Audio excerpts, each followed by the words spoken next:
Friends, मैंने आपको अपनी पिछली वीडियो में जो है राष्ट्रीय आंदोलन से रिलेटेड 30 क्वेश्चन करा दिए हैं। तो स्टूडेंट्स, आज मैं आपके लिए नेक्स्ट पार्ट लेकर आई हूँ इसका।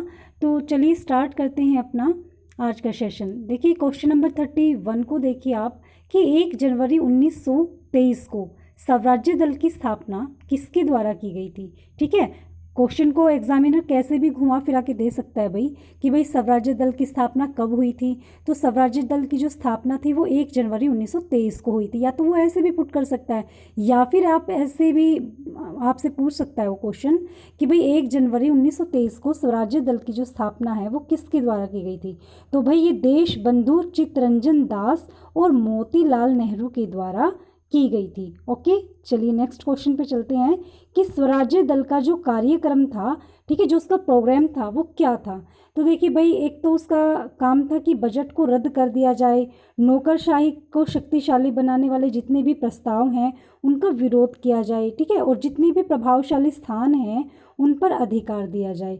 तो ये जितने भी ऊपर अभी मैंने आपको बताए हैं कार्यक्रम, ये इनका कार्यक्रम था। नेक्स्ट बात करते हैं कि साइमन कमीशन इंडिया में कब आया था। ठीक है, आपको पता है ना कि साइमन कमीशन भारत आया था और भारतीयों ने नारे भी लगाए थे कि साइमन कमीशन वापस जाओ वापस जाओ। तो भाई फरवरी 1928 में साइमन कमीशन इंडिया आया था।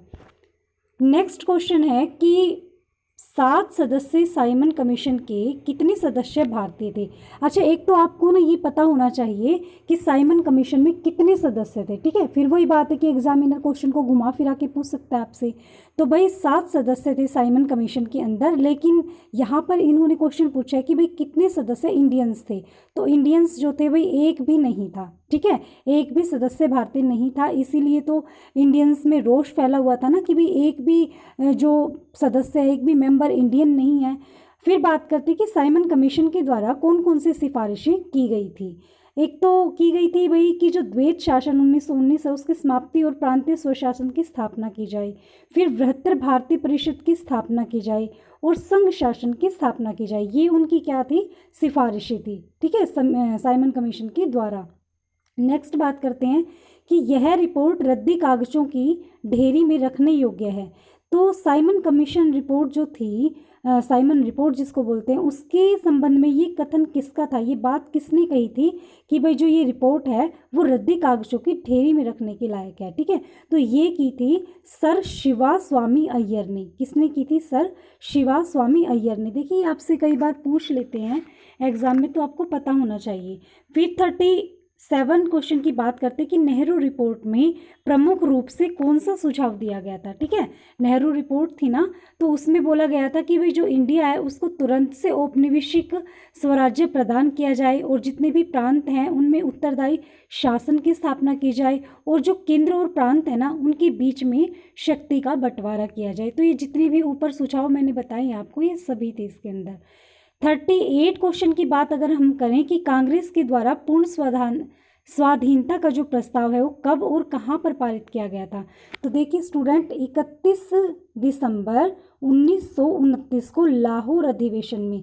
ये क्वेश्चन बहुत बार सीटेट में, यूपी टेट में, ठीक है, आपके देखने को मिला है। एच टेट में भी आया था एक बार ये क्वेश्चन कि कांग्रेस के द्वारा पूर्ण स्वाधीनता का प्रस्ताव कब पारित किया गया और कहाँ पे पारित किया गया। इसको भी 2-3 वे से पूछ सकता है एग्जामिनर, तो इसके बारे में भी आपको पूरा पता होना चाहिए। ठीक है, ये जवाहरलाल नेहरू की अध्यक्षता में किया गया था और 31 दिसंबर 1929 को लाहौर अधिवेशन में। ठीक है, नेक्स्ट बात करते हैं कि महात्मा गांधी के द्वारा जो दांडी यात्रा हुई थी ना, वो समुद्र तट पर नमक कानून का उल्लंघन कब किया गया था। बहुत इंपॉर्टेंट क्वेश्चन है स्टूडेंट्स ये आपके लिए। तो 6 अप्रैल 1930 को जो नमक कानून है, सॉल्ट लॉ जिसको बोलते हैं, उसका उल्लंघन किया गया था। किसके द्वारा, महात्मा गांधी जी के द्वारा। देखिए इसमें आपको पता है कि साबरमती तट से जो है महात्मा गांधी के साथ 78 अनुयायी थे इनके, है ना, तो उन्होंने वहाँ पे नमक का उल्लंघन किया था, नमक कानून बनाया था ना, तोड़ा था वो। तो गांधी जी के द्वारा सविनय अवज्ञा आंदोलन के लिए क्या कार्यक्रम निर्धारित किए गए थे। अगला क्वेश्चन आपके लिए। तो गांव-गांव में नमक बनाने के लिए वो निकल पड़े थे।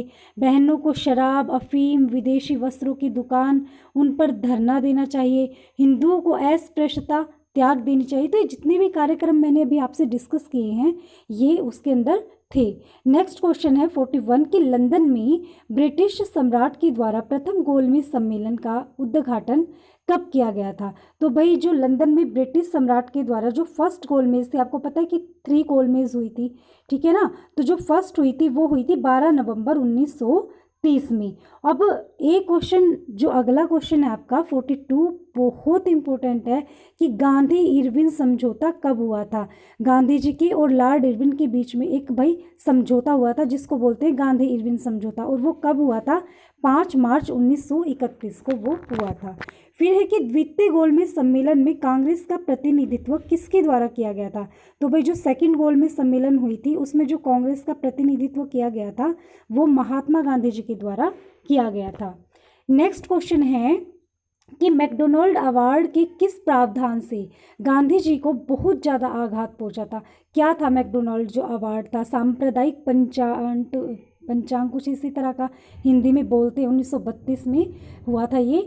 तो इसमें गांधी जी को कुछ भाई बहुत धक्का लगा था। वो क्या लगा था कि इसमें क्या था कि जो दलित वर्गों के लिए अलग से क्या किया गया था, अंबेडकर जी के द्वारा अलग से निर्वाचन क्षेत्रों की व्यवस्था की गई थी, ठीक है। उन्होंने मांग की थी कि भाई दलित वर्गों के लिए अलग से निर्वाचन क्षेत्र होने चाहिए, ठीक है। तो इससे उनको गांधी जी को भाई थोड़ा बुरा लगा था। तो यही था सांप्रदायिक पंचाट का मामला जो 1932 में हुआ था, ठीक है, जिसको मैकडोनाल्ड अवार्ड भी आपको बोलते हैं। फिर है कि तृतीय गोलमेज सम्मेलन का आयोजन कब किया गया। तो जो थर्ड गोलमेज सम्मेलन थी वो 17 नवंबर 1932 में हुई थी। नेक्स्ट क्वेश्चन है कि लीग मतलब मुस्लिम लीग के द्वारा मुक्ति दिवस कब मनाया गया था।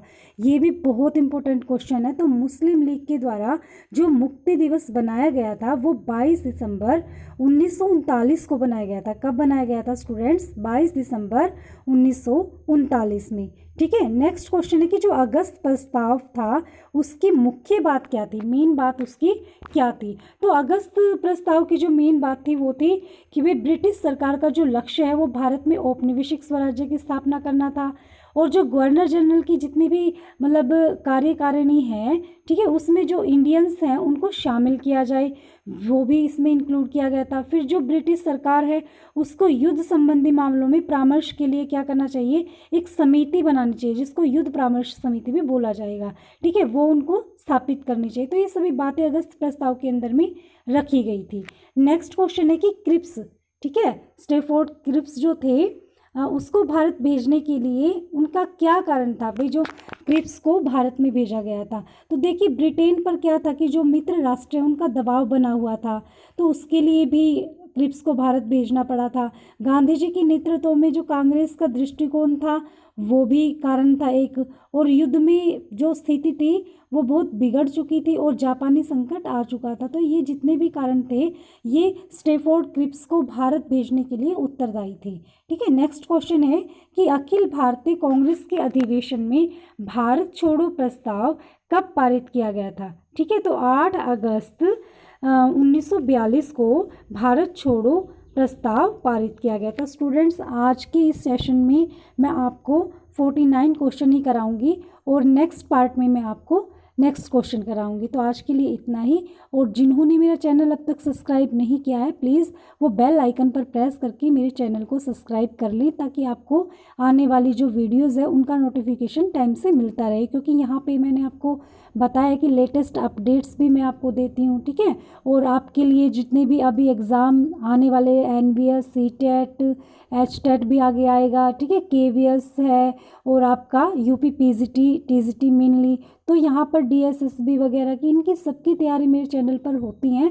और मेरा यही है कि SST की तैयारी आपको मैं बेस्ट तरीके से कराऊँ। मेनली NCERT मैंने इंक्लूड की हुई है, 6th क्लास की NCERT डाली हुई है, 8th क्लास की चलाई हुई है, और मेन जितने भी टॉपिक्स बनते हैं NCERT से वो मैं आपको यहाँ पर प्रोवाइड करा रही हूँ। तो स्टूडेंट्स वीडियो को ज़्यादा से ज़्यादा लाइक करें, शेयर करें और मेरे चैनल को सब्सक्राइब करें। Thank you, have a nice day.